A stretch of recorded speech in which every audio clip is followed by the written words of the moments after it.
10ാം class പരീക്ഷയ്ക്കും 1ാം വർഷ pre degree പരീക്ഷയ്ക്കും ഇടയ്ക്ക് ഒരു തമോഗർത്തമുണ്ട്. അതൊരു ശൂന്യമായ ഇടവേളയാണ്. 10ൽ നിന്ന് ഇറങ്ങി അടുത്ത ക്ലാസ്സിലേക്ക് എത്തിയിട്ടുമില്ല. അതിനെ ഫില്ല് ചെയ്യാനായിട്ട് പണ്ട് കാലത്ത് ഉപയോഗിച്ചിരുന്ന ഒരു ഉപാധിയായിരുന്നു ട്യൂട്ടോറിയൽ കോളേജ്. അങ്ങനെ ഒരു ട്യൂട്ടോറിയൽ കോളേജ് കാലത്താണ് എൻ്റെ ഇംഗ്ലീഷ് അധ്യാപകനായിരുന്ന ബാബു സാർ ആദ്യമായിട്ട് റാണി എന്ന പുസ്തകം എനിക്ക് സമ്മാനിക്കുന്നത്. ചിത്രചലനമാ ഗ്രാമ പശ്ചാത്തലം ചിത്രത്തിലാക്കുവാൻ മേല, ഭാവനയ്ക്കപ്പുറം നിൽക്കുമാ സൗഭകം പാടിപ്പുകഴ്ത്തുവാൻ മേല. പണ്ടേ ജലവിഭ്രാന്തമായിരുന്ന എൻ്റെ ഹൃദയത്തിലേക്ക് ആ കായൽ സാമ്രാജ്യം അന്നു മുതൽക്ക് അതിക്രമിച്ച് കയറിയതാണ്. ഞങ്ങൾ ജലബന്ധിതരായി തീർന്നു എന്ന് പറയാം. വലിയൊരു കാലത്തിന് ശേഷം ഇന്ന് തിരുനെല്ലൂർ കാവ്യോത്സവത്തിൽ ഭാവനയ്ക്കപ്പുറം നിൽക്കും ആ സൗഭാഗ്യത്തെപ്പറ്റി സംസാരിക്കാൻ ഒരു അവസരം കിട്ടുക എന്ന് പറയുന്നത് എന്നെ സംബന്ധിച്ചിടത്തോളം വളരെ അഭിമാനപൂർണമായ ഒരു നിമിഷമാണ്. വിനയത്താൽ ഹൃദയം ഏറ്റവും അധികം താഴെ നിൽക്കുന്ന ഒരവസരം കൂടിയാണ്. വിഷയത്തിലേക്ക് കടക്കട്ടെ. സ്ത്രീ എന്ന് ചിന്തിക്കുമ്പോൾ നമ്മുടെ മനസ്സിലേക്ക് ആദ്യം വരുന്നത് ഒരൊറ്റ രൂപമാണ്. അതൊരു മനുഷ്യ സ്ത്രീയുടെ രൂപം മാത്രമാണ്. പക്ഷെ പ്രപഞ്ചത്തിൻ്റെ ഏതെല്ലാം കോണുകളിൽ ജീവിവർഗങ്ങളുണ്ടോ അവിടെയെല്ലാം തന്നെയുള്ള പരശതം കോടി ജീവികൾ സ്ത്രീത്വത്തെ വൈവിധ്യമേറിയ രീതികളിൽ ആവിഷ്കരിക്കുന്നുണ്ട്. പ്രണയവും വിരഹവും ഇണചേരലും മാതൃത്വവും എല്ലാം അവരുടേതായ ബൗദ്ധിക തലങ്ങളിൽ അവർക്ക് സാധ്യമായ വൈകാരികതകളിൽ ചുരുങ്ങിയ രീതികളിലെല്ലാം അനുഭവിക്കുന്നുണ്ട്. പക്ഷെ അവരെ സംബന്ധിച്ചിടത്തോളം ഇണ ഒരു യാഥാർത്ഥ്യമാണ്. ജീവിതം ഒരു നേരനുഭവമാണ്. അതിനെ ചുറ്റിപ്പറ്റി നിർമ്മിത സങ്കല്പങ്ങളുടെ ഒരു വ്യാജ ലോകം ഇല്ല. ഇങ്ങനെ ആയിരിക്കണം എന്ന നിയമാവലികളില്ല. ഇങ്ങനെയെല്ലാം ആയിരിക്കണം എന്ന പ്രതീക്ഷകളില്ല. സഹനമില്ല, അസ്വാതന്ത്ര്യമില്ല. ഇതൊന്നുമില്ലാത്ത സ്വാഭാവികതയാണ് എനിക്ക് തോന്നുന്നു മനുഷ്യനൊഴിച്ചുള്ള മറ്റ് ജീവിവർഗങ്ങളിലെ സ്ത്രീകൾക്ക് ലഭിക്കുന്ന ഏറ്റവും വലിയ സന്തോഷവും സ്വാതന്ത്ര്യവും എന്നുള്ളത്. തിരുനെല്ലൂർ കവിതകളിലെ സ്ത്രീ എന്ന് പറയുന്നത് നമ്മൾ കാണുന്ന ഒരു മനുഷ്യ സ്ത്രീയുടെ രൂപം മാത്രമല്ല. സചേതനങ്ങളും അചേതനങ്ങളുമായ അനേകം സ്ത്രീകൾ തിരുനെല്ലൂരിൻ്റെ കവിതകളിലൂടെ കടന്നു പോകുന്നുണ്ട്. സഹജ സ്നേഹത്തോടൊപ്പം ചതിയും കീഴടങ്ങലും പോരാട്ടം എല്ലാം അടങ്ങുന്ന യഥാർത്ഥ സ്ത്രീ മുഖങ്ങളെ അനാവരണം ചെയ്യുന്ന അനേകം കവിതകൾ തിരുനെല്ലൂരിൻ്റെതായിട്ടുണ്ട്. പച്ചമണ്ണിൽ വേർത്തു പണിയുന്ന സാധാരണ മനുഷ്യരായി അവർ നമുക്കിടയിൽ കലരുന്നുണ്ട്. അചേതനങ്ങളിൽ അല്ലെങ്കിൽ ജീവനില്ലാത്ത സ്ത്രീ രൂപമില്ലാത്ത മറ്റ് അനേകം സങ്കല്പങ്ങളിൽ സ്ത്രീത്വം ആരോപിക്കുന്ന കവിതകൾ തിരുനെല്ലൂരിൻ്റെതായുണ്ട്. അതിൽ എനിക്ക് ഏറ്റവും പ്രിയപ്പെട്ട ഒരു കവിതയെക്കുറിച്ച് ആദ്യം പറയട്ടെ. ശ്യാമസുന്ദരി എന്ന കവിതയാണിത്. മരണത്തെ ഒരു സ്ത്രീയായി സങ്കല്പിക്കുന്ന കവിതയാണ് ശ്യാമസുന്ദരി. കവികളുടെ മരണാസക്തി എന്ന് പറയുന്നത് പലപ്പോഴും തോന്നും നഷ്ടപ്പെട്ടു പോയ അഗാധമായ ഒരു പ്രണയത്തെ ഉള്ളിൽ ഒതുക്കുന്നത് പോലുള്ള അതിനെ അത്തരത്തിൽ വേട്ടയാടപ്പെട്ടുകൊണ്ടിരിക്കുന്ന ഒരു സുഖസങ്കടമാണ് എന്ന്. പലപ്പോഴും ആ ഓമന മുഖം ഹൃദയത്തിൽ നിന്ന് എത്തി നോക്കും. ആരും കാണാതെ എടുത്തിൽ ആളിക്കപ്പെടും. തിരിച്ച് ഇരുന്ന ഇടത്തേക്ക് ആരും കാണുന്നില്ലല്ലോ എന്ന് ഉറപ്പ് വരുത്തിയിട്ട് തിരിച്ചു വയ്ക്കപ്പെടും. ഭ്രാന്തമായി ഒരാഗ്രഹത്തിൽ എല്ലാം വലിച്ചെറിഞ്ഞ് ഒന്നിക്കണം എന്ന് തോന്നുമ്പോഴും ഉപഗുപ്തനെ പോലെ സമയമായില്ല പോലും എന്ന് സമാശ്വസിപ്പിക്കും. ഒടുവിൽ എപ്പോഴായാലും കണ്ടുമുട്ടുമല്ലോ, അന്ത്യം ആ മാറിൽ തന്നെയാണല്ലോ എന്ന് സമാധാനിക്കും. പക്ഷെ ചിലരെങ്കിലും താങ്ങാനാകാത്ത ആ പ്രലോഭനത്തിലേക്ക് വീണു പോകുന്നതും നമുക്ക് കാണാം. മരണത്തെ പറ്റിയുള്ള കവികളുടെ മനോഘടന തീർത്തും വിചിത്രങ്ങളാണ്. മരണത്തെപ്പറ്റി എഴുതാത്ത ഒരു കവിയും ഉണ്ട് എന്ന് എനിക്ക് തോന്നുന്നില്ല. വളരെ വ്യത്യസ്തമായ രീതിയിലാണ് തിരുനെല്ലൂരിൻ്റെ ശ്യാമസുന്ദരി മരണത്തെ ആവിഷ്കരിക്കുന്നത്. കണ്ണുകളിൽ ദൃഷ്ടിഗോളങ്ങളില്ലാത്ത, കാതുകൾ മുദ്രബന്ധിതങ്ങളായ, ഘോരരൂപിണിയായ കൃത്യാഭഗവതിയല്ല തിരുനെല്ലൂരിൻ്റെ ശ്യാമസുന്ദരിയായ മരണദേവത. മരണത്തിൻ്റെ സ്ത്രീമുഖം പ്രണയത്തിൻ്റെ ശ്രീമുഖമായി മാറുന്ന, മരണം രതിസന്നദ്ധയായി ജീവിതത്തെ ക്ഷണിക്കുന്ന അപൂർവ മുഹൂർത്തത്തെയാണ് ശ്യാമസുന്ദരി എന്ന കവിത ആവിഷ്കരിക്കുന്നത്. ഒരു മഴക്കാല രാത്രിയാണ്. തൻ്റെ മൃദുശയ്യയിലേക്ക് അഭിലാഷിണിയായി വന്നു ചേരുകയാണ് മരണം എന്ന സുന്ദരി. ഇഷ്ടപ്പെട്ടവളാണെങ്കിലും വളരെ അപ്രതീക്ഷിതമാണ് ആഗമനം. ഞെട്ടാതെ തരമില്ലല്ലോ. എണ്ണ വറ്റി തീരാറായ ഒരു മൺവിളക്കിൽ നിന്ന് ചിതറിയ വെളിച്ചത്തിൽ ആ തമോമയ സൗന്ദര്യത്തെ കണ്ട് കവി മതിമറന്ന് നിൽക്കുകയാണ്. അവൾ തനിക്കായി പുഷ്പശയ്യ ഒരുക്കുകയാണ്. ഹൃദയപൂർവ്വം ക്ഷണിക്കുകയാണ്. കവി ആഗ്രഹിക്കുന്നത് ഇളയ രാപ്പൂവിൻ്റെ മണവും രാപ്പാടിതൻ കളഗാനവും കൂടി വേണമായിരുന്നിപ്പോൾ. ഈ അവസരത്തിൽ പുഷ്പശയ്യ ഒരുക്കിക്കൊണ്ടിരിക്കുന്ന ഈ വേളയിൽ വളരെ സുഖകരമായ മറ്റു ചേരുവകൾ കൂടി ചേരേണ്ടതായിരുന്നില്ലേ? പക്ഷെ ഇവിടെ കേൾക്കുന്നത് ഒരു നായയുടെ ദീർഘമായ ഓലിയിടൽ മാത്രമാണ്. ഇടിവാളുകൾ അഗാധാഭ്ര കാളിമയ്ക്കുള്ളിൽ ഇളകും പോലുള്ള നിൻ പക്ഷ്മള നേത്രങ്ങളിൽ ഹൃദയക്ഷോഭത്തിൻ്റെ സാഗരം ഇരമ്പുന്നതാണ് കവി കാണുന്നത്. അക്ഷമയുടെ സാഗരം ഇരമ്പുകയാണ്. തൻ്റെ പ്രിയപ്പെട്ടവനുമായി സംഗമിക്കാനുള്ള അക്ഷമയാണ് ആ കണ്ണുകളിൽ കാണുന്നത്. എങ്ങനെയാണ് തിരികെ കാമിക്കാതിരിക്കുക? മരണത്തെ ജീവിതേശ്വരി എന്ന് വിളിക്കുന്ന ആദ്യത്തെ കവി ഒരുപക്ഷെ തിരുനെല്ലൂരായിരിക്കണം. കേവല പ്രണയത്തിൻ തീവ്ര മാധുരിയോടെ ജീവിതേശ്വരി എന്ന് നിന്നെ ഞാൻ വിളിക്കുന്നു എന്ന് മരണത്തോട് അദ്ദേഹം സംബോധന ചെയ്യുകയാണ്. പക്ഷേ റോബർട്ട് ഫ്രോസ്റ്റിൻ്റെ കവിതയിൽ പറഞ്ഞ പോലെ miles to go before I sleep, ഇനിയുമുണ്ട് ഒരുപാട് പാതകൾ താണ്ടാൻ എന്നിരിക്കെ ആ പ്രിയപ്പെട്ടവളോട് പറയുന്നു, അശുഭ ദർശനങ്ങളുടെ ഈ അമാവാസി രാത്രി കടന്നു പോവട്ടെ. ഭൂമി പുഷ്പങ്ങൾ ചൂടുന്ന വസന്തകാലത്ത് വരൂ, പെരുമഴ തോരട്ടെ. നിലാവിൻ്റെ പാതയിലൂടെ വരൂ, തെന്നലിൻ്റെ തേരേറി വരൂ. പിറന്ന മണ്ണ് തൊടും പോലെ സുഖസ്പർശിനിയായി വരൂ, ഞാൻ തയ്യാറായിരിക്കാം. ഇതുവരെ പരിപാലിച്ച ഭൂമിക്ക് വേണ്ടി ഒടുവിലത്തെ ഒരു ഗാനവും എഴുതി വെച്ച് നീയുമൊത്തുള്ള സംഗമത്തിനു വേണ്ടി ഞാൻ തയ്യാറായിരിക്കാം, അന്ന് കടന്നു വരൂ എന്ന് പറഞ്ഞുകൊണ്ട് മദാലസയായ തമോമയ സുന്ദരിയായിട്ടുള്ള മരണത്തെ താൽക്കാലികമായി യാത്രയാക്കുന്ന ഒരു കവിതയാണ് ശ്യാമസുന്ദരി.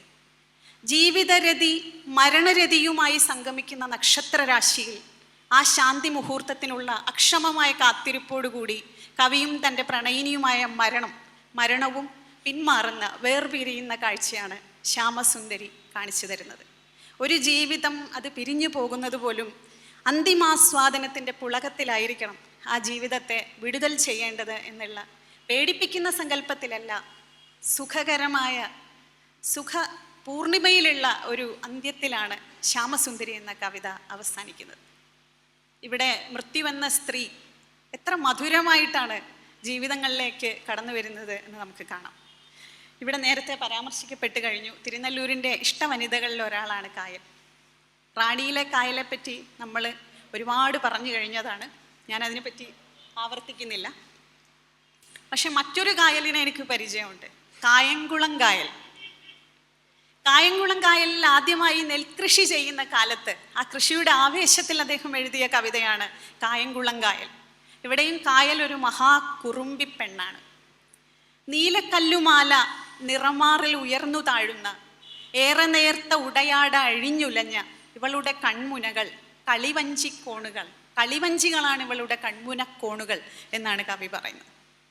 പച്ചിലത്തണൽ വിരിച്ചു കാത്തുനിൽക്കും കരയുടെ നെഞ്ചിലേക്ക് കളിത്തോണി കൺമുന എയ്യുകയാണ് നമ്മുടെ ഈ കായൽ. അവളെ നോക്കി നിൽക്കുമ്പോൾ കവി പറയുന്നു, പ്രേമഭാവ വിവശയായി മേവുമീ മദാലസയാം ശ്യാമയാളെ നോക്കി നിൽക്കാൻ എന്തൊരാനന്ദം എന്ന്. ശ്യാമയാളെ നോക്കി നിൽക്കാൻ എന്തൊരാനന്ദം എന്നുള്ള കവിതയിലെ വരികൾക്ക് ഇന്നുള്ള പ്രസക്തിയെപ്പറ്റി നമുക്ക് എല്ലാവർക്കും അറിയാം. കറുത്ത സുന്ദരിമാരാണ് തിരുനെല്ലൂരിൻ്റെ സൗന്ദര്യ സങ്കല്പത്തിലെ മിക്കവാറും നായികമാർ. കറുപ്പും വെളുപ്പും വലിയൊരു ചർച്ച നയിച്ചു പോയത് അടുത്ത കാലത്താണ്. സൗന്ദര്യം ജീവിതത്തിൻ്റെ മാനദണ്ഡമാണോ? ആണെങ്കിൽ കറുപ്പും വെളുപ്പുമാണോ സൗന്ദര്യത്തിൻ്റെ മാനദണ്ഡങ്ങൾ അല്ലെങ്കിൽ ഇരുഭാവങ്ങൾ എന്ന് പറയുന്നത്? 2024 നിറത്തെപ്പറ്റിയുള്ള ചർച്ചകളിൽ പോരടിക്കാൻ മനുഷ്യൻ മണിക്കൂറുകൾ നീക്കി വെക്കേണ്ടി വരുന്ന ഈ ആധുനിക കാലഘട്ടത്തിൽ, ഈ ആധുനിക കാല ഗതികേടിൽ തിരുനെല്ലൂരിൻ്റെ ശ്യാമയാളെ നോക്കി നിൽക്കാൻ പിൻതലമുറയിലുള്ള ഒരു കവി എന്നുള്ള നിലയ്ക്ക് ഞാനും അനൽപമായ ആനന്ദം ആണ് അനുഭവിക്കുന്നത്. ജലം ജീവരാശിയുടെ പിറവി മുറിയാണ്. ജലാശയങ്ങളെല്ലാം തന്നെ സ്ത്രീ മുഖങ്ങൾ കൽപ്പിക്കുന്നത് കൊണ്ട് ഒരു തെറ്റുമില്ല. എന്നും മനുഷ്യൻ്റെ വിശപ്പറകളെ പൊൻകതിരാൽ നിറച്ചത് ഈ ജീവദായിനിയാണ്. കായലിനോട് കവി പറയുന്നത്, മംഗലത്തിൻ മലർപ്പെണ്ണെ മങ്ങലില്ലാതെ ഏറ്റുവാങ്ങൂ, ഞങ്ങൾ നൽകും അധ്വാനത്തിൻ അക്ഷയപാത്രം. ഞങ്ങൾ നൽകുന്ന അധ്വാനത്തിൻ്റെ അക്ഷയപാത്രം സ്വീകരിച്ചുകൊണ്ട് ഞങ്ങളുടെ വിശപ്പിൻ്റെ അറകളെ പൊൻകതിരാൽ നിറയ്ക്കൂ എന്ന് കായംകുളം കായലിനോട്, കായൽ എന്ന സ്ത്രീയോട് കവി അപേക്ഷിക്കുകയാണ് ഈ കവിതയിൽ. അന്നദായിനിയായ കായലിനെ ഓടനാടിൻ ഓമനയായി കുടിവെക്കട്ടെ എന്നാണ് കവി ഇവിടെ പറയുന്നത്. ഇതുപോലെ തന്നെ നിശാഗീതിയിൽ അനാവരണം ചെയ്യപ്പെടുന്ന മറ്റൊരു സ്ത്രീയുണ്ട്. അത് രാത്രിയാണ്. കുഞ്ഞു മയങ്ങുന്ന നേരത്ത് ആട്ടം നിന്നൊരു തൊട്ടില് പോലെ ധാത്രി. കുട്ടികളെ എപ്പോഴെങ്കിലുമൊക്കെ ഉറക്കിയിട്ടുള്ളവർക്കറിയാം, തൊട്ടിൽ നമ്മൾ ആദ്യം പിടിച്ചിട്ട് കയറിൽ വലിയ ഊക്കിലാട്ടും. അത്ര എളുപ്പമൊന്നും അങ്ങനെ ഉറങ്ങി കിട്ടൂല. ഒന്ന് ഉറങ്ങിയെന്ന് തോന്നിക്കഴിഞ്ഞാൽ വളരെ പതുക്കെ തൊട്ടിലെ കയറ് വിട്ടുകൊണ്ട് സാവധാനം ആട്ടം നിൽക്കുന്നത് വരെ നമ്മൾ നോക്കി നിൽക്കും. നമ്മൾ ആട്ടുന്നത് നിർത്തിക്കഴിഞ്ഞാലും വളരെ മന്ദം ആ തൊട്ടിൽ അനങ്ങിക്കൊണ്ടിരിക്കും. കുഞ്ഞിൻ്റെ ശ്വാസഗതി പോലെ അത് ചലിക്കുന്നു. അത്രയും വിരിമുഖിയായി നിറഞ്ഞ കണ്ണുകളോടെ സൂക്ഷ്മതയോടെ മക്കൾ ഉറങ്ങുന്നത് നോക്കിയിരിക്കുന്ന അമ്മയെപ്പോലെയാണ് നിശാഗീതിയിൽ രാത്രി കടന്നു വരുന്നത്. ഇനി തിരുനെല്ലൂരിൻ്റെ കവിതയിൽ ശരിക്കും സ്ത്രീകളായി, മനുഷ്യ സ്ത്രീകളായി പ്രത്യക്ഷപ്പെട്ട കഥാപാത്രങ്ങളെ കുറിച്ച് നമുക്ക് നോക്കാം. എത്രയോ പേർ സർവ്വവൈകാരികതകളെയും പ്രതിനിധീകരിച്ചുകൊണ്ട് തിരുനെല്ലൂർ കവിതകളിൽ പ്രത്യക്ഷപ്പെടുന്നുണ്ട്. നമുക്കെപ്പോഴും ചില പൊതുധാരണകളൊക്കെ ഉണ്ടല്ലേ, പിള്ള മനസ്സിൽ കള്ളമില്ല, അതൊക്കെ നമ്മളെപ്പോഴും കേൾക്കുന്നതാണ്. അതിലെന്തെങ്കിലും സത്യം ഉണ്ടോ എന്ന് ചോദിച്ചാൽ ആലോചിക്കേണ്ടി വരും. നന്നായി കള്ളം പറയുന്ന ഒരുപാട് പിള്ളകളുണ്ട്. അതുപോലെ നമ്മൾ പറയും പിള്ള ചവിട്ടിയ തള്ളയ്ക്ക് നോവൂല. ഏത് പിള്ള ചവിട്ടിയാലും ചവിട്ടുന്നതിന് ഊക്കുണ്ടെങ്കിൽ നല്ലോണം വേദനിക്കും. അത് ചവിട്ട് കിട്ടിയിട്ടുള്ള എല്ലാവർക്കും അറിയാം. ഇപ്പോഴും നമ്മൾ സമകാലിക മാധ്യമങ്ങളിലൊക്കെ കാണാറുണ്ട് പിള്ളമാർ തള്ളമാരെ ചവിട്ടുന്ന കാഴ്ചകൾ. അതൊക്കെ വൈറലാകാറുമുണ്ട്. അപ്പം ഇങ്ങനത്തെ പൊതുധാരണകളിൽ പലപ്പോഴും വലിയ പ്രസക്തിയൊന്നും കാണാറില്ല. അമ്മ എന്ന വാഴ്ത്തുപാട്ടിലും ഇതുപോലെ ഒരു സംഗതി ഒളിഞ്ഞിരിക്കുന്നുണ്ട്. അമ്മയെന്ന് പറഞ്ഞാൽ പിന്നെ അപ്പീലില്ല, ഭഗവതി തന്നെ വാഴ്ത്തി പാടേണ്ട ആളാണ് എന്നുള്ള രീതിയിലാണ് പലപ്പോഴും കവിതകൾ, വേദങ്ങൾ അല്ലെങ്കിൽ മറ്റെല്ലാ സാഹിത്യ പരിസരങ്ങളും അമ്മയെ വാഴ്ത്തുന്നത്. പക്ഷെ കുഞ്ഞിനെ പാറക്കല്ലിൽ അടിച്ചു കൊല്ലുന്ന, കാമുക കേളികൾക്ക് വെച്ചു നീട്ടുന്ന, ശ്വാസം മുട്ടിച്ചു കൊന്ന് മണ്ണിനടിയിൽ കുഴിച്ചു മൂടുന്ന സ്ത്രീ യാഥാർത്ഥ്യങ്ങളെ എന്തിനാണ് ന്യായവൽക്കരിക്കപ്പെടേണ്ട കാര്യം? സ്ത്രീയുടെ അലിവും ചതിയും ഒരുപോലെ ആവിഷ്കരിച്ച കവിയാണ് തിരുനെല്ലൂർ. അദ്ദേഹത്തിൻ്റെ രണ്ട് വ്യത്യസ്തരായ അമ്മമാരെ നേരത്തെ ഇവിടെ പരാമർശിച്ചു, കുന്തിയെയും ഗാന്ധാരിയെയും നമുക്ക് നോക്കാം. ഗാന്ധാരി എന്ന കവിതയിൽ തീർത്തും വിഷാദഭരിതമായ ഒരു അന്തരീക്ഷത്തിലൂടെ കവി നടന്നു പോവുകയാണ്. എന്തോ ഒരു ശോകഭരിതമായ അന്തരീക്ഷമാണിത്. ഇത് ഏത് ഇടമാണ് എന്ന് കവി അന്വേഷിക്കുന്നു. ആരോ മറുപടി പറയുന്നു, കുരുക്ഷേത്രമാണിത്, കുരുക്ഷേത്രം. ആ ക്ഷണത്തിൽ ചുറ്റും രംഗം മാറി മറിയുകയാണ്. കവി നിൽക്കുന്നിടത്ത് ചുറ്റുപാടും കബന്ധങ്ങൾ ചിതറിക്കിടക്കുകയാണ്, ചോരച്ചാലുകൾ ഒഴുകുകയാണ്. പൊട്ടിവീണ ആയുധങ്ങളുടെ, ആഭരണങ്ങളുടെ, അറ്റ് ചിതറിത്തെറിച്ച ശിരസ്സുകളുടെ, കൈകാലുകളുടെ പശ്ചാത്തലത്തിലാണ് ഇപ്പോൾ കവി നിൽക്കുന്നത്. അതിനിടെ അദ്ദേഹം ഒരു വ്യക്തിയെ കാണുന്നു. ജഡങ്ങൾക്കിടയിലൂടെ വേച്ചു നടക്കുന്ന ഒരു ഭാരത സ്ത്രീ. അത് ഗാന്ധാരിയാണ്. അമ്മയ്ക്ക് ചിരപരിചിതങ്ങളായുള്ള മറുകുകൾ, കുഞ്ഞിലെ ഓടി വീണ മുറിപ്പാടുകൾ, ഇവയെല്ലാം പരിശോധിച്ചുകൊണ്ട് ഈ കിടക്കുന്ന ജഡാവശിഷ്ടങ്ങളിൽ ഏതാണ് എൻ്റെ കുഞ്ഞ് എന്ന അങ്കലാപ്പോടുകൂടി തിരഞ്ഞു നടക്കുന്ന ഗാന്ധാരിയാണ് ഈ കവിതയിൽ കാണുന്നത്.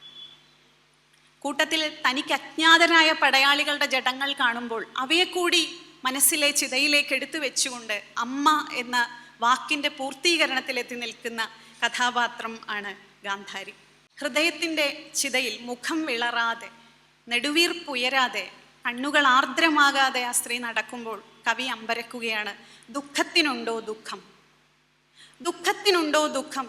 ഈ മഹാദുഃഖത്തിൻ്റെ ചക്രവാളമാണല്ലോ നിത്യത, നിഷ്പന്ദത എന്ന് കവി നെടുവീർപ്പിടുന്നു. പക്ഷേ ഇത്രയും ധൈര്യപൂർവ്വം നടന്നുപോയ സ്ത്രീ ഒരിടത്തെത്തുമ്പോൾ മാത്രം തളർന്നു വിവശയാവുകയാണ്. മണികുണ്ടലവും ചുരുൾ കുന്തളവും കണ്ട് ആ ഹൃദയം തകർന്നു പോവുകയാണ്. ശകലിതമായി കിടന്ന ഒരു കുഞ്ഞു ജഡത്തിനെ കണ്ട് എൻ്റെ കുഞ്ഞഭിമന്യു എന്ന് ഹൃദയം തകർന്നുകൊണ്ട് ആ മുത്തശ്ശി നിലത്തിരിക്കുകയാണ്. അറ്റുവീണ ആ ജഡത്തിനെ എടുത്ത് മടിയിൽ വെച്ച് ഓമനിച്ചുകൊണ്ട് അവർ പൊട്ടി പൊട്ടി കരയുകയാണ്. അവരുടെ കണ്ണുകളെ താങ്ങാനാകാതെ കൃഷ്ണൻ തലകുനിക്കും. ഗാന്ധാരിയുടെ നോക്കിൽ ഉരുകിപ്പോയി കൃഷ്ണൻ. ഗാന്ധാരിയുടെ കയ്യിൽ ഒരു പൂമൊട്ടായി വിശ്വം എന്ന്. ഇത് മഹാഭാരത കാലത്തെ കാഴ്ചയാണ്. കവി കണ്ടത് താൻ നിൽക്കുന്ന കുരുക്ഷേത്രം എന്ന ഭൂമിയിൽ കാലഘട്ടങ്ങൾക്ക് മുമ്പ് അരങ്ങേറിയ ഏതോ പുരാതന കാലത്തെ കാഴ്ചയാണെന്ന് നമുക്ക് തോന്നാം. ഇന്ന് നമ്മുടെ TV തുറന്നു വെച്ച് കഴിഞ്ഞാൽ നമ്മൾ അഭിനവ അമ്മമാരെ കാണുന്നുണ്ട്. ഗാസയിലും പലസ്തീനിലും ചിതറിപ്പോയ കുഞ്ഞുങ്ങളുടെ ജഡങ്ങൾ എടുത്തു വെച്ച് വിലപിക്കുന്ന അമ്മമാരുടെ കാഴ്ചകൾ നമ്മൾ ഇന്ന് ഈ നമ്മുടെ ആധുനിക കാലത്ത് കാണുകയാണ്. ആവർത്തിച്ചുകൊണ്ടിരിക്കുന്ന കുരുക്ഷേത്രങ്ങളുടെ കാഴ്ചകൾ നമ്മൾ കാണുകയാണ്. അതുകൊണ്ട് തന്നെ വ്യാസനിലൂടെ, തിരുനെല്ലൂരിലൂടെ, ദാർവിഷിലൂടെ, ഇനി വരാനിരിക്കുന്ന അനേകം കവികളിലൂടെ അമ്മമാരുടെ വിലാപ പരമ്പരകൾ തുടർന്നുകൊണ്ടിരിക്കും. അറ്റുവീഴുന്ന ഓരോ മനുഷ്യ ശിരസിനെയും അവർ മടിയിലെടുത്തു വയ്ക്കും. ഗാന്ധാരി മടിയിലെടുത്തു വെച്ച ജഡം ആരുടേതാണ്? തൻ്റെ 100 മക്കളെയും കൊന്നൊടുക്കിയ, തൻ്റെ മക്കൾക്ക് എതിർപക്ഷത്ത് നിന്നുകൊണ്ട് അവർക്ക് വധശിക്ഷ നൽകിയ പാണ്ഡവരുടെ ഏറ്റവും ഇളയ മകനെയാണ് അവരെടുത്ത് മടിയിൽ വെച്ചത്. ആ കുഞ്ഞിൻ്റെ മുഖം കാണുമ്പോഴാണ് അവർ തകർന്നു പോകുന്നത്. സ്വാർത്ഥമല്ല ഗാന്ധാരിയുടെ സങ്കടം, വാത്സല്യമാണ് അവളുടെ മുഖം. ഞാനീ പ്രപഞ്ചത്തിന് അമ്മയായെങ്കിലേ മാനിതമായി വരൂ നിൻ ജന്മമോമലേ എന്ന് പറഞ്ഞ ബാലാമണി അമ്മയുടെ അമ്മ എന്ന സങ്കല്പം, വിശ്വമാതൃത്വം എന്നുള്ള സങ്കല്പത്തിൻ്റെ പൂർത്തിയിൽ ഗാന്ധാരി എന്ന വ്യക്തി, ഗാന്ധാരി എന്ന അമ്മ ഈ കവിതയിൽ ജ്വലിച്ചു നിൽക്കുന്നത് നമുക്ക് കാണാം.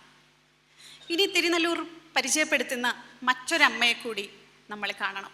അതേ തറവാട്ടിലുള്ള മറ്റൊരമ്മയാണ് അമ്മയും മകനും എന്ന തിരുനെല്ലൂർ കവിതയിലെ കുന്തി. പെറ്റുപേക്ഷിച്ച സ്വന്തം മകനെ കാലഘട്ടങ്ങൾക്ക് ശേഷം തിരഞ്ഞ് തൻ്റേതാണെന്ന് അവകാശപ്പെട്ടുകൊണ്ടൊരമ്മ കടന്നു വരികയാണ്. എപ്പോഴാണ് ഈ തിരിച്ചറിവ് ഉണ്ടായത്?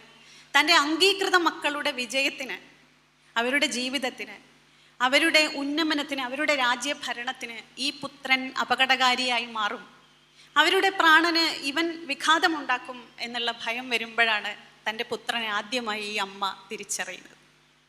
തങ്ങൾക്കൊപ്പം ചേരാൻ ആവശ്യപ്പെടുമ്പോൾ അവർക്കറിയാം സ്വന്തം പ്രയത്നം കൊണ്ട് മാത്രം ജീവിതത്തിൽ മുന്നേറി വന്ന ആദർശശാലിയായ ആ മകൻ ഒരിക്കലും മറുകണ്ഠം ചാടാൻ സാധ്യതയില്ല.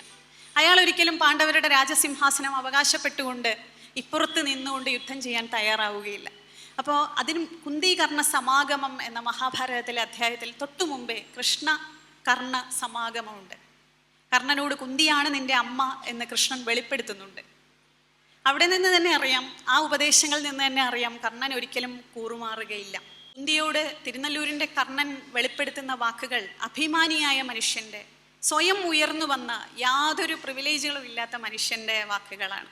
കേവലം യാദൃച്ഛിക ജനന പ്രഭാവത്താൽ ഏവനും അനായാസം അരുളും സിംഹാസനം, എത്രയും വിലകെട്ട മൺകട്ടയാണ് എൻ കണ്ണിൽ, മിന്നുകില്ലതു തീവ്ര പൗരുഷത്തിനു മുന്നിൽ. നമ്മുടെ ഇന്നത്തെ കാലഘട്ടത്തിൽ ഓരോരുത്തരും 100 വട്ടം ഉച്ചരിക്കേണ്ട വരികളാണിത്. ജാതിയുടെ പ്രിവിലേജുകളാൽ, പൈസയുടെ പ്രിവിലേജുകളാൽ ജീവിതത്തിൻ്റെ വലിയ സ്ഥാനങ്ങളിൽ ഇരിക്കുകയാണെന്ന് തെറ്റിദ്ധരിക്കുന്ന നമ്മൾ ആരും നേടിയതല്ല ആ ഇരിപ്പിടങ്ങളൊന്നും എന്ന് തിരിച്ചറിഞ്ഞുകൊണ്ട് അധ്വാനിക്കുന്ന മനുഷ്യൻ സ്വന്തം പ്രയത്നം കൊണ്ട് നേടിയെടുത്ത ഉയർച്ചകളാണ് ജീവിതത്തിലെ ഏറ്റവും വലിയ ഉയർച്ചകൾ എന്ന് തിരിച്ചറിയാൻ എത്രയോ മുന്നേ കടന്നുപോയൊരു കവി നമ്മളോട് ആവശ്യപ്പെടുന്ന രംഗമാണിത്. ശരി, അയാൾ മറുകണ്ഠം ചാടാൻ സാധ്യതയില്ലെന്ന് മനസ്സിലായി. അപ്പോഴാണ് ശരിയായ ആവശ്യം പുറത്തു വരുന്നത്. നിന്നനുജന്മാരാകും എൻ്റെ മക്കളെ പോരിൽ നിഗ്രഹിക്കരുത്, അതുകൊണ്ട് ഞാൻ സംതൃപ്തയാം എന്ന്. നിന്റെ അനുജന്മാരാണ് മറ്റുള്ള 5 പേർ, അവരെ നീ കൊല്ലരുത്, അതുമാത്രം ഒരു വരം തന്നാൽ മതി. ഇനി അതിലപ്പുറം ഒന്നും ചോദിക്കാൻ ഇല്ലല്ലോ. അതിന് അർജുനനെ മാത്രം ഒഴിവാക്കിക്കൊണ്ട് മറ്റു 4 പേരെ താൻ വധിക്കുകയില്ല എന്നൊരു പ്രതിജ്ഞ കർണൻ അവിടെ ചെയ്യുന്നു. കുരുക്ഷേത്ര യുദ്ധത്തിൻ്റെ ഗതി മാറ്റിമറിച്ച ഒരു തീരുമാനം അതായിരുന്നു എന്ന് പറയാം. അത്രയും തന്ത്രപരമായ ഒരു നീക്കമായിരുന്നു അത്. നമുക്ക് കുരുക്ഷേത്ര യുദ്ധത്തിനിടയിൽ കാണാം 100 അവസരങ്ങൾ മറ്റ് 4 പാണ്ഡവരും അമ്പുകളില്ലാതെ, ആയുധങ്ങളില്ലാതെ, ഇനി മറ്റൊരു പോംവഴിയില്ലാതെ മരണം മാത്രം മുന്നിൽ കണ്ടുകൊണ്ട് കർണൻ്റെ മുന്നിൽ നിൽക്കുന്ന കാഴ്ച. ഒരൊറ്റ അമ്പിൻ തുമ്പുകൊണ്ട് അവസാനിപ്പിക്കാമായിരുന്ന 4 ജീവിതങ്ങളെ വെറും പരിഹാസ ശരങ്ങളാൽ വധിച്ചുകൊണ്ട് ജീവിതത്തിലേക്ക് തള്ളിവിടുന്ന, ജീവിത ഭിക്ഷ നൽകിക്കൊണ്ട് ജ്വലിച്ചു നിൽക്കുന്ന കർണൻ്റെ ചിത്രം ആണ് നമ്മൾ മഹാഭാരതത്തിൽ കാണുന്നത്.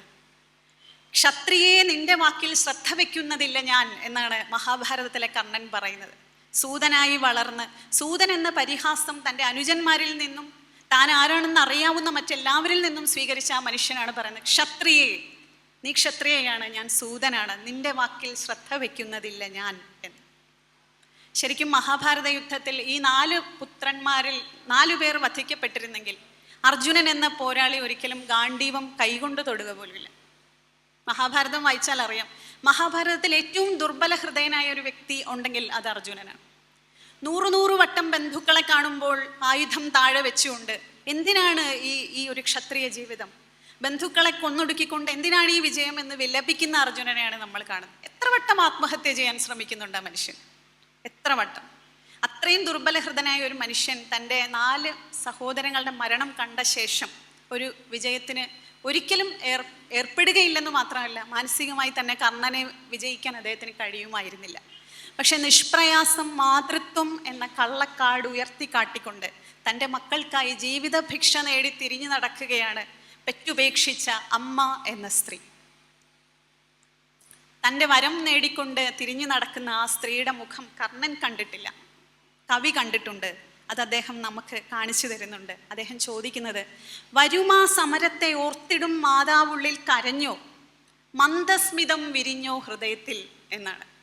വരാനിരിക്കുന്ന മഹാസങ്കരത്തെ ഓർത്ത് വിലപിച്ചുകൊണ്ടാണോ ആ സ്ത്രീ നടന്നുപോയത്, അതോ വരാനിരിക്കുന്ന തൻ്റെ മക്കളുടെ തൻ്റെ വിജയത്തെ ഓർത്ത് ഉള്ളിൽ മന്ദസ്മിതം പൊഴിച്ചുകൊണ്ടാണോ എന്ന്. ഈ 2 അമ്മമാരെയും നമ്മൾ പരിശോധിക്കാം. ആദ്യത്തെ അമ്മ മരണപ്പെട്ട ശത്രുഭാഗത്തെ പുത്രനെ മാറോട് ചേർത്തണക്കുകയാണ്. രണ്ടാമത്തെ ആള് എന്നും അനീതി മാത്രം നൽകി വലിച്ചെറിഞ്ഞിട്ടും സ്വയം ഉയർന്നു വന്ന പുത്രനെ മറ്റു മക്കൾക്കായി കുരുതി കൊടുക്കുകയാണ്. ഇങ്ങനെ തീർത്തും നിർദ്ദയങ്ങളായ മാതൃഹൃദയങ്ങളെ കൂടി നിർദാക്ഷിണ്യം തുറന്നു കാണിച്ചുകൊണ്ട് സ്ത്രീ എന്നാൽ കനിവിൻ്റെ വാത്സല്യത്തിൻ്റെ ഉറവിടം മാത്രമല്ല, വെറും വൈകാരികതകൾ, എല്ലാ വൈകാരികതകളും അടങ്ങിയ ചതിയും കുശുമ്പും അസൂയയും എല്ലാം ചേരുന്ന സ്ത്രീ മുഖങ്ങളെ കൂടി വളരെ വ്യക്തമായി വെളിപ്പെടുത്തുന്ന കവിതയാണ് അമ്മയും മകനും എന്ന കവിതയിലെ കുന്തി. തിരുനെല്ലൂരിൻ്റെ കവിതയിലെ പ്രണയഭാവങ്ങൾ അനേകങ്ങളാണ്. അതിൽ എല്ലാത്തിനെയും പരാമർശിക്കാൻ ഈ ചുരുങ്ങിയ സമയത്ത് നമുക്ക് സാധിക്കുകയില്ല. വളരെ വളരെ ചുരുക്കിക്കൊണ്ട് ചില കവിതകളെക്കുറിച്ച് മാത്രം പറയാം. പണ്ടു പണ്ട് യമുനാ തീരത്ത് എന്ന മനോഹരമായ കവിതയിലെ രാധ. ആ കവിത വ്യത്യാസപ്പെട്ടിരിക്കുന്നത് അതിൽ ഉപയോഗിച്ചിരിക്കുന്ന രൂപകങ്ങൾ, ബിംബങ്ങളുടെ മനോഹാരിത കൊണ്ടാണ്. അത് വായിച്ചവർക്കറിയാം. കാമുകന്റെ മുരളീഗാനം കേട്ട് തൻ്റെ മന്ദിരാങ്കണത്തിൽ ചമ്പകച്ചോട്ടിൽ കോർത്ത പൂമാല പൂർത്തിയാക്കാതെ സ്വയം മറന്നിരിക്കുകയാണ് രാധ. ആറ്റുവക്കത്ത് നിൽക്കുന്നയാളെ മുന്നിലെ അപ്രനീല പശ്ചാത്തലത്തിൽ കാണും പോലെയാണ് അവൾക്ക് അനുഭവപ്പെടുന്നത്.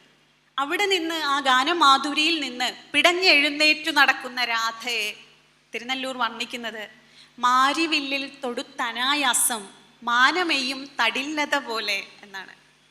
മാരിവില്ലിൽ തൊടുത്തുകൊണ്ട് അനായാസമായി മാനമെയ്യുന്ന ഒരു മിന്നൽ പോലെയാണ് ആ സുന്ദരി അവിടെ നിന്ന് എണീറ്റു പോകുന്നത്. കൈ നിറയെ വെള്ളാമ്പലും ഉള്ളിൽ കൗതുകത്തിൻ്റെ വെമ്പലുമായി നിത്യപ്രണയാന്വേഷണികളായ സർവ്വ സ്ത്രീകളുടെയും മുന്നിൽ രാധ നടന്നു പോകുന്നു. ഞാൻ അലയാത്ത പാതകളില്ല, ഞാൻ അണയാത്ത കാടുകളില്ല എന്ന് പ്രണയത്തോട് വിലപിക്കുന്നു. ആ യാത്ര തുടർന്നുകൊണ്ടേയിരിക്കുന്നതാണ്. പ്ലാവിൻ്റെ കുഴ കാട്ടി ആട്ടുംകുട്ടികളെയൊക്കെ നടത്തിക്കൊണ്ടുപോകില്ലേ, അതുപോലെ ജീവിതം മോഹജാലത്താൽ പ്രണയാർത്ഥികളെ വരി നടത്തുന്നത് നമുക്ക് ഈ കവിതയിൽ കാണാം.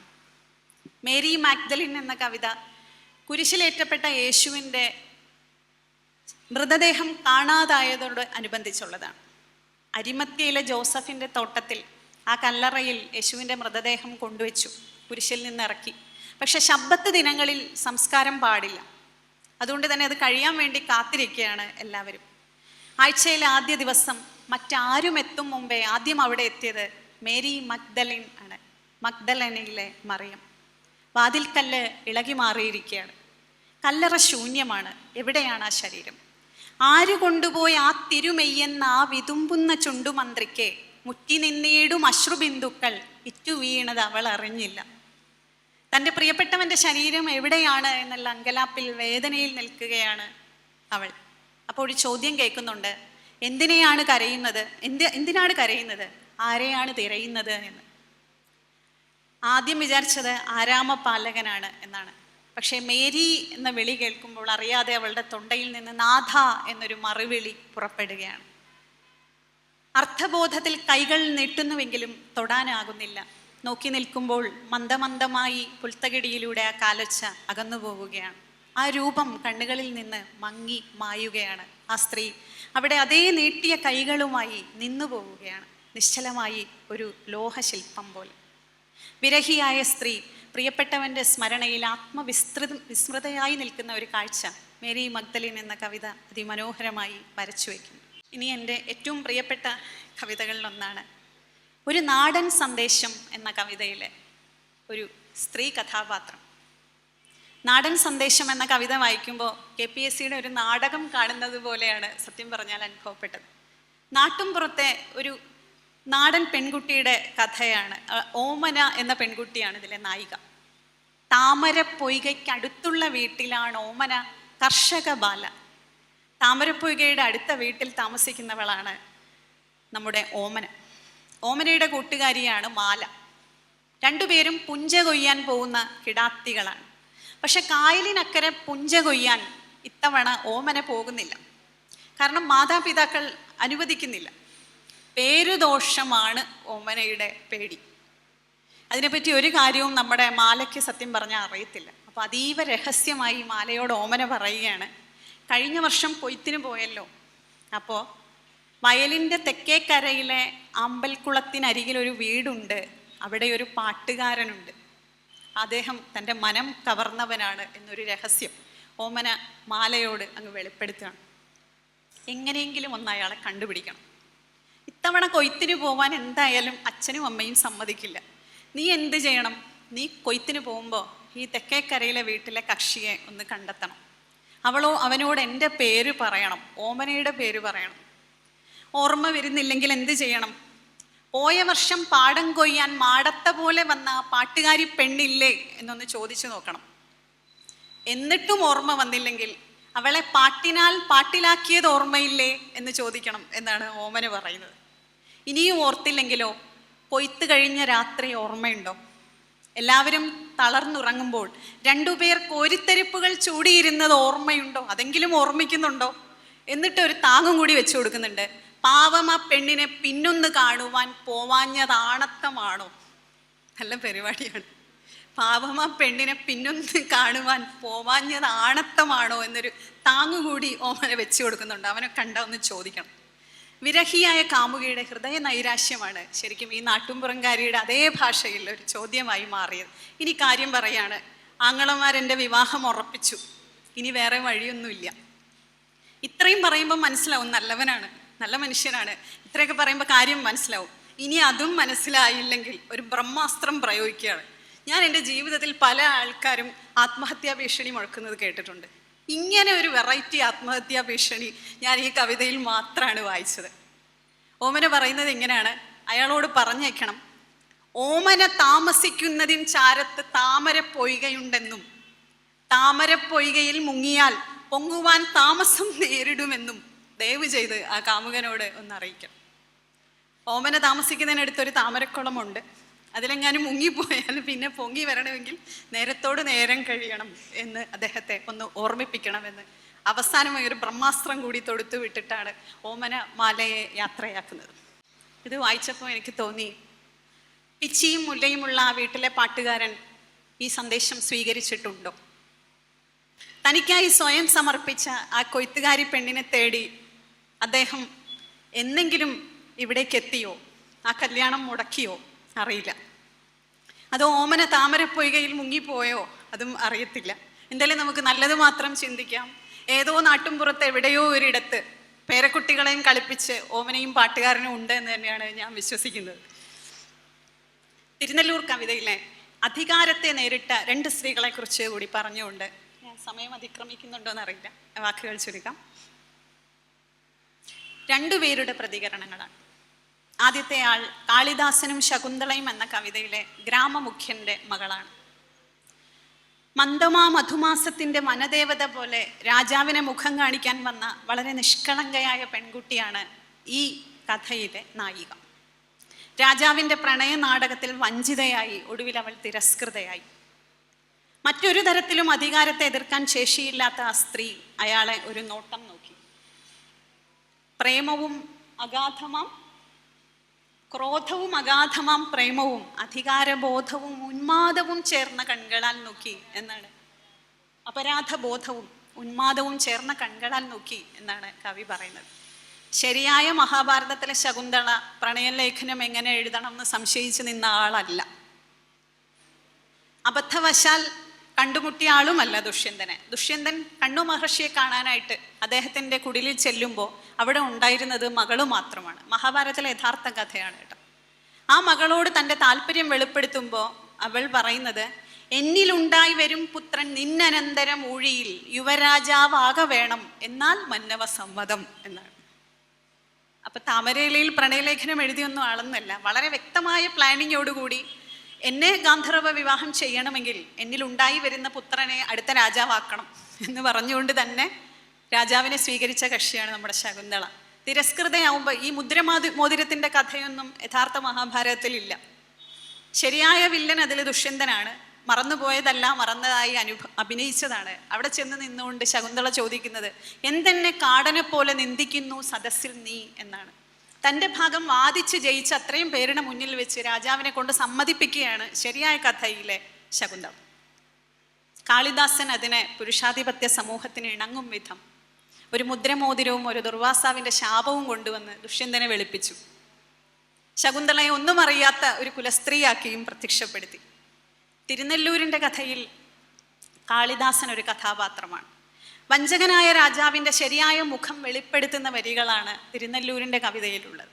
ശകുന്തളയെ അവതരിപ്പിച്ചതുപോലെ തന്നെ ശകുന്തളയെ ഒരു വിഷമസ്ഥിതിയിലെത്തിയ പെൺകുട്ടിയായി അവതരിപ്പിക്കുമ്പോഴും ദുഷ്യന്തൻ്റെ കള്ളത്തരങ്ങളെ അതേപോലെ തുറന്നു കാട്ടിക്കൊണ്ടാണ് ആ കവിത മുന്നോട്ട് പോകുന്നത്. നേരത്തെ ഇവിടെ പരാമർശിച്ച ഒരു കവിതയെ കൂടി പരാമർശിച്ചുകൊണ്ട് നിർത്താം. തേവൻ്റെ കാമുകി. തേവൻ്റെ കാമുകിക്ക് നോട്ടമൊന്നുമല്ല, കൊയ്ത്തരിവാളാണ് പ്രതിഷേധായുധം. ആത്മാഭിമാനത്താൽ, സ്വാതന്ത്ര്യബോധത്താൽ, നിർഭയമായ പ്രതികരണശേഷിയാൽ പുരുഷനേക്കാൾ എത്രയോ പടികൾ മുന്നിൽ നിൽക്കുകയാണ് തേവൻ്റെ കാമുകിയിലെ നീലി എന്ന പെൺപുലി. മുല്ലവല്ലി ചില്ലകളിൽ തെല്ലൊളിഞ്ഞ മെയ്യുമായി നീലി നിൽക്കും ഗായകനെ നീണ്ട കണ്ണാൽ നോക്കി നോക്കി എന്ന്.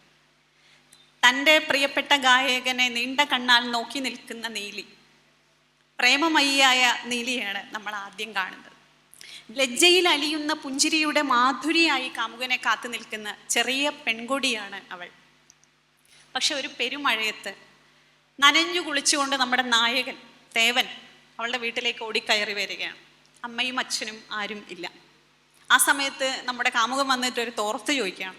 തോർത്ത് കൊടുത്തു. ഇനി ഒരു തൂമ്പ വേണം. എന്തിനാണ്? വയലിൽ ആറ്റുവെള്ളം കയറുമോ എന്നുള്ള പേടിയാണ്. തമ്പ്രാൻ്റെ കൽപ്പനയാണ്, വയലിൽ ഒരു നെല്ല് പോലും പാഴായി പോകാൻ പാടില്ല. അതിനുവേണ്ടി ഇത്രയും പേര് ഈ പാതിരാത്രി പെരുമഴയത്ത് ഇടിവെട്ടുന്ന സമയത്ത് ഇറങ്ങിപ്പോവാണ്. അപ്പം ഇങ്ങനെ പാടത്തേക്ക് ഓടുന്ന തേവനോട് കാമുകി ചോദിക്കുകയാണ്, നിങ്ങളൊക്കെ ഇങ്ങനെ ആയാൽ എങ്ങനെ നാം രക്ഷ നേടും? വേല ചെയ്യുമെന്ന് വെച്ച് കേവലം പുഴുക്കളോ നാം എന്ന് ചോദിച്ചത് ഒരു പെൺകുട്ടിയാണ്. ജോലി ചെയ്യാൻ പോകുന്ന തേവൻ ഇത് കേട്ടിട്ട് അന്തം വിട്ടുപോയി. നിനക്കിതൊക്കെ എവിടെ നിന്നാണ് കിട്ടുന്നത്? ഫാക്ടറി പഠിക്കുന്ന നിന്റെ കൂട്ടുകാരികളാണോ? ഫാക്ടറിയിൽ ജോലി ചെയ്യാൻ പോകുന്ന പെൺകുട്ടികളാണോ നിന്നെ ഇതൊക്കെ പഠിപ്പിച്ചു തന്നത് എന്ന് ചോദിക്കുമ്പോൾ മറുപടി കുറുവടി കൊണ്ട് കിട്ടിയ അടി പോലെയായിരുന്നു. നിങ്ങളെക്കാൾ ധൈര്യമുള്ള പെൺകിടാങ്ങളുണ്ട് അവിടെ, ഒത്തുനിന്നാൽ കൈവരുന്ന ശക്തി കാണാനുണ്ടവിടെ എന്നാണ് നീലി പറഞ്ഞു കൊടുക്കുന്നത്. നിങ്ങളോളം ശാരീരിക ശക്തിയല്ല, പക്ഷെ നിങ്ങളെക്കാൾ മനഃശക്തിയുള്ള പെൺകുട്ടികൾ അവിടെയുണ്ട്. അവിടെ ഞങ്ങൾക്കറിയാം ഒത്തുനിന്നാൽ കൈവരുന്ന ശക്തി എത്രയാണ്. ഇതെല്ലാം കേട്ടിട്ട് നമ്മുടെ തേവൻ അന്ന് പോയില്ല. സുഖമായി കാമുകിയോടൊപ്പം കഴിഞ്ഞു. പിറ്റേ ദിവസം രാവിലെ തേവനെ തമ്പ്രാൻ്റെ ആളുകൾ പിടിച്ചുകൊണ്ട് പോയി തെങ്ങിൽ കെട്ടിയിട്ടു, കൂട്ടുകാരെയൊക്കെ. പിന്നെ നടക്കുന്നത് ഒരു വലിയ യുദ്ധമാണ്. കൊയ്ത്തു മാത്രം ശീലമുള്ള കൊച്ചു പെൺകിടാങ്ങൾ അരിവാളുമായി പാഞ്ഞു ചെന്ന് ഈ പുരുഷന്മാരുടെ കെട്ടുകൾ അറുത്ത് വിടുകയാണ്. അതുവരെ പേടിച്ച് പിന്മാറി നിന്ന മനുഷ്യർ അവരുടെ പിന്നാലെ നടന്നു ചെല്ലുകയാണ്. എപ്പോഴും അങ്ങനെയാണല്ലോ, ഒരാൾ 100 പേരിരിക്കുന്നിടത്തുനിന്ന് സംസാരിക്കാൻ വിളിച്ചാൽ ആരും എണീക്കില്ല.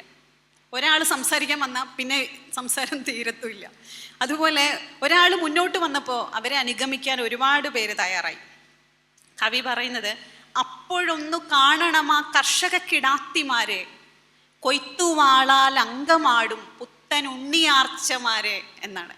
കൊയ്ത്തുവാളാൽ അങ്കമാടുന്ന പുത്തൻ ഉണ്ണിയാർച്ചമാരെ അന്നേരം തേവൻ കണ്ടു, ജന്മിയും കണ്ടു. അമ്പരന്നു നിൽക്കുന്ന തേവനെ കൂരമ്പു തോൽക്കും കൺമുനയാൽ ഒന്ന് നോക്കിക്കൊണ്ട് ഭീരുവായ കാമുകനോട് നീലി എന്ന ചെറിയ നാടൻ പെൺകുട്ടി പറയുന്നു, ജന്മി ഒരാൾ മാത്രം എന്നാൽ നമ്മളുണ്ട് 1000 പേർ. ഉള്ളുറപ്പോടൊത്തു നിന്നാൽ ഇല്ലെതിർക്കാൻ ധൈര്യമാർക്കും.